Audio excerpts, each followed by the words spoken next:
प्रेम से बोलिए सद्गुरु साहिब जी की जय हो। सतनाम साहिब। आप सभी को मेरा प्रेम भरा सतनाम साहिब। श्री गीता का अध्याय 5 श्लोक 14, उसमें श्री कृष्ण जी भगवान फरमाते हुए कहते हैं कि परमेश्वर मनुष्यों के द्वारा किए गए ना ही तो कर्ता भाव से, ना ही उनके कर्मों से और ना ही कर्मों के फलों से संयोग रखता है, अपितु मनुष्य स्वयं अपने स्वभाव से ये सब कुछ बरतता है।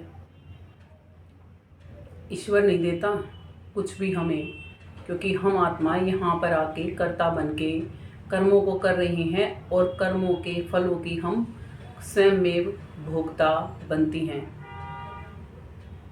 5 और 3 इनसे ये हमारा शरीर बना है। 5 तत्व और 3 गुण।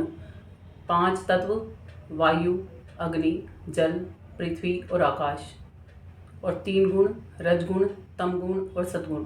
आत्मा मरते समय रजोगुण प्रभाव से प्रभावित होती है, तब वो मनुष्य आदि तनों को ग्रहण करती है।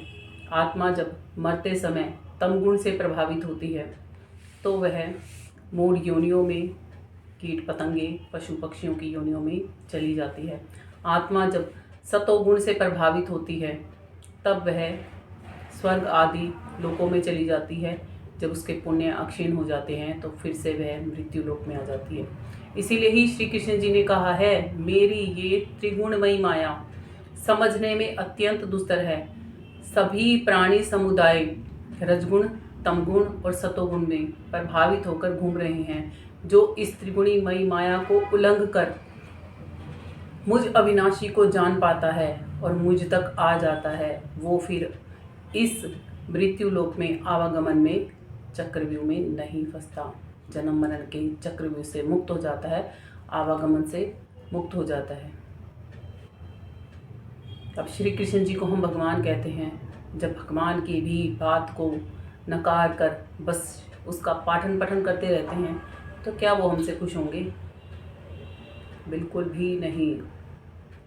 वो कहते हैं, तत्वदर्शी संतों की शरण ग्रहण करो आत्मज्ञान पाने के लिए। में ओम एक अक्षर ब्रह्म को जानने के लिए भी प्रैक्टिकल रियलाइजेशन करना पड़ता है। परमात्मा संबंधी सभी धारणाओं से युक्त होना पड़ता है। बाहरी इंद्रियों के द्वारों को रोककर मन को परमात्मा संबंधी सभी धारणाओं से युक्त करके उस जीते हुए मन से जब ओम भजा जाता है, मस्तक में उन प्राणों को स्थापित किए करके जब उस ओम को भजा जाता है, तब पता लगता है कि कहाँ पर हैं और कहाँ पर हैं हम। और जब वो ज्ञान अग्नि हमारे अंदर में उद्गारित होती है तब उसमें शुभ अशुभ कर्मों को दग्ध किया जाता है। और जब शुभ अशुभ कर्म उसमें दग्ध हो जाते हैं, आत्मा निहिकर्मी हो जाती है, तब उसे मुक्ति मिलती है। जब तक रजगुण, तमगुण और सतगुण के प्रभाव में रहती है तब तक आत्मा की मुक्ति नहीं हो सकती। स्वयं श्री कृष्ण जी ने कहा है, जिनकी ये रचित माया है वो खुद ही बता रहे हैं कि इससे बचना अत्यंत कठिन है। क्यों है? क्योंकि हम आत्मज्ञान पाना ही नहीं चाहते, हम जानना ही नहीं चाहते। आत्मज्ञान भी प्राप्त कर सकते हैं। स्कूलों की पढ़ाई भी, जब अनपढ़ थे तब किसी ने बताया था ना कि पढ़ाई भी होती है कुछ, तभी तो आज लोग पढ़े लिखे बनने की कोशिश कर रहे हैं, स्कूलों में जाते हैं। जब तक नहीं पता था तब तक लोग अनपढ़ भी रहते थे। उस समय में भी ज्ञानी जन थे, उस समय में भी ये ज्ञान था। मगर हम केवल और केवल मात्र भौतिक जगत की तरफ ही अपना रुख कर रहे हैं। आत्मज्ञान और परमात्म ज्ञान की तरफ हमारा रुख है ही नहीं। इसीलिए ही आज 99% लोग चिंताग्रस्त रहते हैं, डिप्रेशन में रहते हैं, सुसाइड अटेम्प्ट करते हैं। चिंतन भूल चुके हैं ना। और किसी से पूछो कि आपको चिंता कब से होने लगी, कि जब से हम बड़े हुए। आप बड़े कब हुए? वो तो पता नहीं कब हुए। क्यों नहीं पता? क्यों नहीं पता करते? बचपन में तो ये क्यों हम सबके पास था अपने माता पिता को देने के लिए। मम्मी ये काम ऐसे क्यों करना है, मम्मी ये चीज़ यूँ क्यों करनी है, मम्मी ये ऐसे क्यों होता है, पापा ये ऐसे क्यों होता है। और अब वो क्यों कहाँ है, खुद पे वो क्यों नहीं लगाते। खुद से क्वेश्चन क्यों नहीं पूछते कि क्यों चिंताओं में हो, क्यों चिंतन नहीं करते, क्यों नहीं मिलते संतों से, क्यों नहीं जानना चाहते सद्भक्ति, क्यों नहीं करना चाहते मिलन खुद से? क्या डर लगता है खुद से? क्या इतना गंदा चेहरा है हमारा कि हम खुद देखना नहीं चाहते अपने अक्स को? डर लगता है खुद को देखते हुए कि कहीं बहुत बेकार निकले तो, कहीं पाप ही पाप कर्म पाई तो, कहीं पुण्य कर्म न पाई तो, है ना? डर लगता है ना खुद को देखते हुए कि कहीं बिल्कुल हल्के हल्के से सफ़ेद मिले, बाकी सब काले मिले तो। अरे देखोगे, जब हम शीशे में अपना चेहरा देखते हैं ना, तब हमें पता लगता है कहाँ कहाँ हमारा चेहरा खराब है, तो हम उसे साफ करके ठीक कर सकते हैं। यदि देखेंगे ही नहीं, लोग कहते रहेंगे तेरा चेहरा काला है, तेरा चेहरा सफ़ेद है, तो हमें क्या पता चलेगा सफ़ेद चेहरे को काला कह रहे हैं, काले चेहरे को सफ़ेद कह रहे हैं? अपने प्रतिबिंब को देखने के लिए दर्पण यूज करते हो ना, ऐसे ही आत्मा अपने प्रतिबिंब को स्वयं से देख सकती है, स्वयं की दृष्टा बन के। देख कब सकती है? जब देखना आएगा तब। तुलसी साहिब जी कहते हैं आप अपने घट में ही बैठे हो, कहते हैं मालिक भी आपके अंदर बैठा हो। अभी खुद को ही नहीं देख सकते तो मालिक को कैसे देख लोगे, परमात्मा को कैसे देख लोगे? परम आत्मा ना, आत्माओं की भी आत्मा, आप आत्मा और वो परमात्मा कहाँ मिलेगा? अंदर में। कहाँ पर? आपके इस शरीर के अंदर में।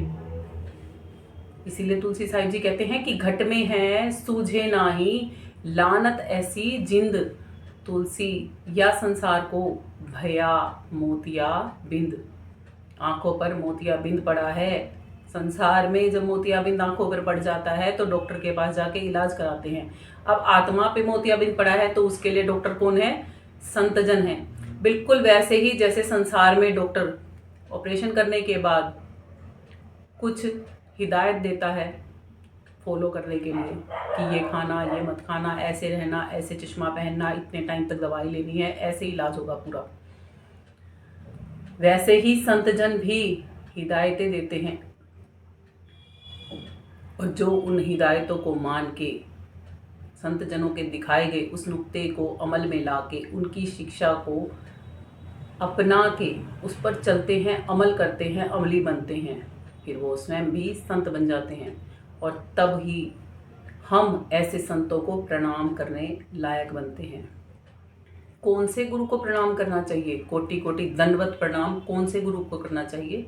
उस गुरु को करना चाहिए जो हमें अपने समान बना लेता है। कबीर साहिब जी कहते हैं, पहले हम ये जानते हैं कि गुरु कौन होते हैं, फिर कबीर साहिब जी की वाणी बताएंगे। गुरु कौन होते हैं? गु अंधियारा जानिए, रूह कहिए प्रकाश, मेटे अज्ञान ज्ञान दे, गुरु नाम है दास। अंधकार से प्रकाश में लाने वाले को गुरु कहा जाता है। जो हमारे इस अज्ञानता रूपी अंधकार को, कि हम संसार में शरीर को खुद मैं समझ के बैठे हैं, मैं हम शरीर नहीं, मैं हम आत्मा हैं, शरीर तो फना हो जाएगा, मैं वो आत्मा के साथ ही चलती है। इसीलिए कहा जाता है मैं हूँ, मैं हूँ, मैं हूँ। शरीर अकेला जब हम निकल जाते हैं शरीर में से, तब शरीर बोलता है क्या कि मैं हूँ? मेरा मन बोलता है क्या? शरीर नहीं बोलता ना, मुखड़ा तो लगा होता है। तो गुरु हमें उस मैं का, उस स्वयं का भान कराते हैं। उस मैं में फिर वो परमात्मा कहाँ है, उस मैं को कैसे फना किया जाता है कि मैं में मैं ना रही, केवल तू हो गया, तू रह गया। जैसे नानक जी ने किया था ना, तेरा तुझको अर्पण क्या लागे मेरा, जब तेरा पे आए थे तो हे साहिब सब कुछ तेरा, तेरा तेरा तेरा और बस तेरा।